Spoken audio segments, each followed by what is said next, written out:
While we've been on the air, a Troy doctor has been in the operating suite performing a live 60-minute facelift. We're following the procedure as it happens, and you'll get to see the amazing results live on Action News. Well, let's go back to Health Team reporter Carolyn Clifford now for a progress report. Carolyn? Hi, Robbie. As you can see, Sonia is awfully relaxed here. She's still undergoing the lifestyle lift. She says she can't feel a thing. She's sitting there nice and calm. But right now, we want to show you another patient who underwent this procedure, and wow, what an amazing transformation you're about to see. Take a look. You can see how it just lifts all this tissue. In just 45 minutes, Betty will put her face and her looks in the hands of Dr. David Kent. I've been wanting to do this for a long time. Really? Yes. Now, And you're 73, so what took you so long?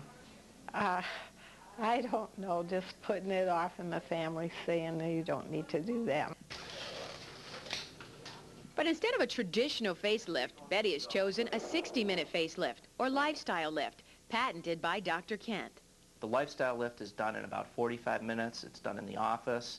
It's done under local, so there's no general anesthesia. There's no serious risks of complications from anesthesia with this. It's kind of like just going to the dentist's office. You can return to work the next day. Dr. Kent says of the 2,000 patients to have the lifestyle lift here in Michigan, there have been no complications.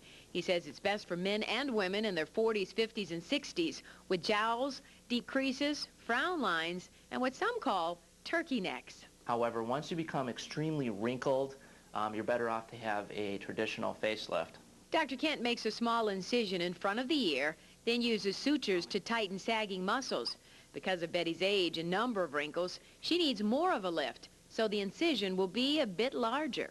Now, you don't have to cut an incision that's that long, right? We don't have to, but in her case, she has so much extra skin here and so much here that we need to do a little bit more than our standard. And what a difference 30 minutes can make. You can see the change on Betty's face immediately. Her skin is much tighter and smoother. Are you ready to take a look at it? It's been about a half hour and we're done. Oh, there's a big difference. At the end of the procedure, about 15 to 20 years have virtually been erased from Betty's face, and she walks out of Dr. Kent's office with no one the wiser. I got to tell you, I was pretty amazed when I saw the results on Betty's face. Well, coming up, we're going to peek in at Sonia's surgery at the halfway mark, and we'll let you get an idea of how it's going with Dr. Kent and